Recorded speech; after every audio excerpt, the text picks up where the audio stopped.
샬롬, 하나님과 동행하는 새벽기도회 달라스 임마누엘 교회 권성철 목사입니다. 오늘도 하나님과 동행하며 풍성함을 누리시는 저와 여러분 되시길 주님의 이름으로 축복합니다. 오늘 말씀은 데살로니가전서 2장 9절에서 13절까지의 말씀입니다. 형제들아, 우리의 수고와 애쓴 것을 너희가 기억하리니 너희 아무에게도 폐를 끼치지 아니하려고 밤낮으로 일하면서 너희에게 하나님의 복음을 전하였노라.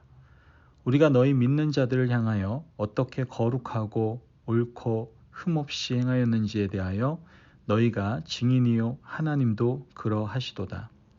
너희도 아는 바와 같이 우리가 너희 각 사람에게 아버지가 자기 자녀에게 하듯 권면하고 위로하고 경계하노니 이는 너희를 부르사 자기 나라와 영광에 이르게 하시는 하나님께 합당히 행하게 하려 함이라. 이러므로 우리가 하나님께 끊임없이 감사함은 너희가 우리에게 들은 바 하나님의 말씀을 받을 때에 사람의 말로 받지 아니하고 하나님의 말씀으로 받음이니 진실로 그러하도다. 이 말씀이 또한 너희 믿는 자 가운데에서 역사하느니라. 아멘. 하나님의 말씀입니다. 여러분, 농부는요, 농사 짓는 일에 최선을 다하지 않습니까? 논과 밭에 있는 농작물과 과수를 기르는 일에 자신의 몸과 마음을 다해서 수고하는 사람이 바로 농부라고 할 수 있죠. 비가 오면 장대비를 막 맞아가면서도 배수로를 만들고 뙤약볕 아래에서도 김을 맵니다. 왜 이렇게 합니까? 농작물을 자기 자식처럼 아끼고 사랑하기 때문이겠죠. 수확할 때가 되어서 많이 거두게 되면 농부는 세상 모든 것을 다 가진 사람처럼 얼굴에 한박 웃음을 띌 것입니다. 부모가 자식을 기르는 것도 이와 같지 않습니까? 자식을 품에 안았을 때부터 시집 장가 보내는 순간까지 최선을 다해서 기르게 됩니다. 이것은 생명을 대하는 모든 사람에게 동일하게 적용되는 법칙일 수 있겠죠. 부모가 자식을 대하고 또 농부가 농작물을 대하는 것처럼 선생님은 제자를 또한 아끼고 사랑하게 되죠. 같은 맥락에서 바울은 데살로니가 교인들을 가리켜 너희는 우리의 영광이고 기쁨이라고 말하는 것을 보게 됩니다. 데살로니가전서 2장 20절 말씀을 보면 너희는 우리의 영광이요 기쁨이니라. 바울은 신약성경 27권 중에 13권이나 기록했다라고 어제도 말씀을 드렸죠. 그 13권 중에 가장 먼저 기록한 서신이 이 데살로니가 전서입니다. 바울은 2차 선교 여행 중에 데살로니가 교회를 개척했습니다. 그런데 그곳에는 극단적 사고를 가진 유대인들이 있었고 바울은 그들의 괴롭힘을 견딜 수가 없어서 떠나게 되죠. 바울은 베레아를 거쳐 아테네로 그리고 다시 고린도로 가게 됩니다. 사도 바울이 고린도에 가서 데살로니가 교회 성도들의 환난을 기억하며 쓴 편지가 바로 이 데살로니가 전서라는 것이죠. 그러므로 사도 바울은 환난 가운데에서도 믿음을 잃지 않고 십자가 복음에서 떠나지 않는 이 데살로니가 교인들을 축복하며 이 편지를 기록하고 있습니다. 바울이 데살로니가 교회에 오기 전에 빌립보에서 복음을 전했는데 그 순탄 얻은 빌립보에서도 고난이 닥쳐오게 되죠. 바울은 이렇게 말을 합니다. 데살로니가전서 2장 2절 말씀을 보면 너희가 아는 바와 같이 우리가 먼저 빌립보에서 고난과 능욕을 당하였으나 우리 하나님을 힘입어 많은 싸움 중에 하나님의 복음을 너희에게 전하였노라. 바울이 빌립보에서 당한 고난과 능욕은 무엇이었을까요? 바로 감옥에 갇힌 일이었어요. 바울은 귀신 들린 여종을 고쳐준 적이 있었거든요. 그런데 그 여종의 주인이 바울 일행을 고발했죠. 그 이유가 뭘까요? 이 귀신 들린 여종이 점을 쳐서 수익을 많이 주인이 가져가게 됐는데 이 바울이 귀신을 쫓아내버리니까 더 이상 이 귀신 들린 여종으로 돈을 벌 수가 없게 된 거예요. 그래서 그 주인이 바울을 고소한 것이죠. 바울과 실라는 감옥에 갇혀서 하나님 앞에 열심히 기도하고 찬양했습니다. 그러자 성령께서 함께 하셔서 옥터가 움직이고 옥문이 열렸던 것이죠. 발에 착고가 풀리고 수갑이 풀렸어요. 바울 일행은 놀라운 기적을 힘입어서 간수를 전도를 하게 됩니다. 그 후에 바울과 실라와 디모데는 데살로니가로 가서 복음을 전하게 된 것이죠. 하나님께서 바울 일행에게 감옥에서도 은혜를 주신 것은 바로 고난 중에도 내가 너희와 함께 있다는 것을 알게 하시기 위함이었다는 것이죠. 바울 일행은 빌립보 감옥에서의 은혜를 바탕으로 이 데살로니가에 가서 열심히 복음을 전했습니다.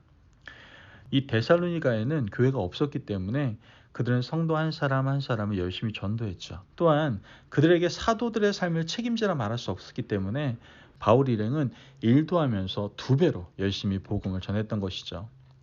데살로니가전서 2장 9절 말씀을 보면 형제들아 우리의 수고와 애쓴 것을 너희가 기억하리니 너희 아무에게도 폐를 끼치지 아니하려고 밤낮으로 일하면서 너희에게 하나님의 복음을 전하였노라.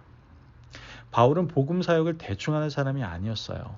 생업을 위한 일을 하면서 복음 사역을 했다면 여러분 2배나 열심히 더 일하지 않았겠습니까? 바울은 잠을 몇 시간 자지 못할 정도로 성실하게 열심히 복음을 전했던 것이죠. 그리고 바울은 구체적으로 데살로니가 교인들을 위한 사역에 대해서 이야기를 합니다. 11절에 12절 말씀을 보면 너희도 아는 바와 같이 우리가 너희 각 사람에게 아버지가 자기 자녀에게 하듯 권면하고 위로하고 경계하노니 이는 너희를 부르사 자기 나라와 영광에 이르게 하시는 하나님께 합당히 행하게 하려 함이라. 말씀에서 나와 있는 권면하고 위로하고 경계했다는 말씀은 한 사람 한 사람을 최선을 다해서 돌보고 섬겼다라는 것을 이야기하고 있는 거예요. 바울은 여기서 각 사람이라고 표현하고 있어요. 데살로니가 교회 전체 대상으로 목회를 했지만 바울은 언제나 한 사람 한 사람의 삶을 살피며 권면하고 위로하고 경계하는 사역을 게을리하지 않았다는 것이죠. 그런데 이 수고가 하나님 앞에서 온전히 위로받는 일이 일어나게 된 거예요. 13절 말씀을 보면 이러므로 우리가 하나님께 끊임없이 감사함은 너희가 우리에게 들은 바 하나님의 말씀을 받을 때에 사람의 말로 받지 아니하고 하나님의 말씀으로 받음이니 진실로 그러하도다. 이 말씀이 또한 너희 믿는 자 가운데에서 역사하느니라. 아멘. 여러분 바울이 이렇게 생업을 위해서 돈을 벌어가며 복음을 전하고 각 사람을 권면하고 위로하고 경계하며 사역한 그 열매가 데살로니가 교인들에게 나타났는데 그들이 바울이 전하는 말을 어떻게 해요? 사람의 말로 받지 않고 하나님의 말씀으로 받았다는 것이죠. 이것은 바울에게 위로와 큰 힘이 되었어요. 말씀을 받아들이는 사람을 보면 크게 2부류로 나눠집니다. 사람이 전하는 말이라고 생각하는 사람이 있고 하나님께서 사람을 통해서 하시는 말씀으로 받는 사람들이 있습니다.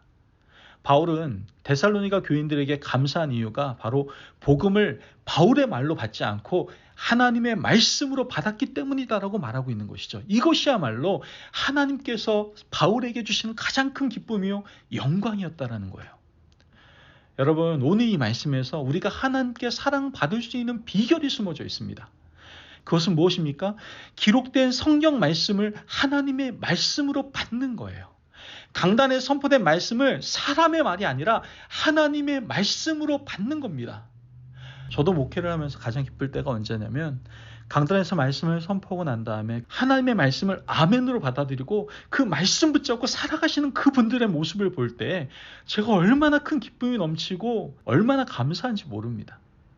여러분 우리가 이렇게 하나님의 말씀을 온전히 받으면요 하나님께서 기뻐하시고요 하나님께서는 여러분에게 너희는 나의 영광이고 나의 기쁨이다 이렇게 말씀하신다는 것이죠. 복음을 사람의 말로 받으면 능력이 나타나질 않아요. 하나님의 말씀이 우리를 변화시키는 능력이 되기 위해서는 하나님의 말씀으로 받아야 합니다. 베드로가 성령을 힘입어서 복음을 전했을 때 베드로의 설교를 들었던 사람들이 가슴을 치면서 얘기하지 않습니까? 우리가 어찌 알고 하면 탄식하지 않았습니까? 그들은 무식한 베드로가 전한 말로 듣지 않았어요. 베드로가 전한 말씀을 베드로의 말이 아닌 하나님의 말씀으로 받았던 것이죠. 그리고 그들은 구원받아서 예루살렘 교회의 성도가 되었습니다. 여러분 우리가 오늘 복된 하루를 살아가면서 기록된 말씀을 읽고 또한 선포된 말씀을 들을 때 하나님께서 나에게 주시는 말씀으로 꼭 받으시기를 주님의 이름으로 축복합니다. 아멘. 그러면 그 놀라운 능력이 하나님의 말씀이 여러분의 삶을 변화시키고 여러분의 가정을 변화시키고 여러분이 포함되어 있는 모든 공동체와 교회를 변화시킬 줄을 믿습니다. 아멘. 그러므로 오늘 하나님의 말씀을 온전히 받으시는 저와 여러분 되시길 주님의 이름으로 축복합니다. 아멘. 기도하겠습니다. 사랑이 많으신 하나님 감사합니다. 오늘도 우리에게 귀한 말씀을 주셔서 우리가 인생을 살아가면서 최선을 다해 복음을 전해야 되는 것을 깨닫게 하시니 감사합니다. 또한 더 나아가 우리가 읽고 또한 듣는 그 말씀을 사람의 말이 아닌 하나님의 말씀으로 받아들이고 하나님의 진정한 기쁨이 되어 하나님의 영광 또한 기쁨이 되어야 된다는 것을 깨닫게 하시니 감사합니다. 하나님, 이젠 내가 들려지는 또한 내가 보는 모든 말씀을 하나님의 말씀으로 받아들이겠습니다. 그 말씀의 능력이 삶의 현장 가운데 능력으로 나타나게 하여 주옵소서. 감사하며 예수님의 이름으로 기도합니다. 아멘. 오늘도 하나님과 동행하며 풍성함을 누리시는 저와 여러분 되시길 주님의 이름으로 축복합니다. 여러분, 오늘 이 하나님과 동행하는 새벽 기도에 이 말씀 마찬가지로 하나님의 말씀으로 붙드시고 오늘도 힘차게 하루 살아가시기를 바랍니다. 말씀 안에 승리하십시오.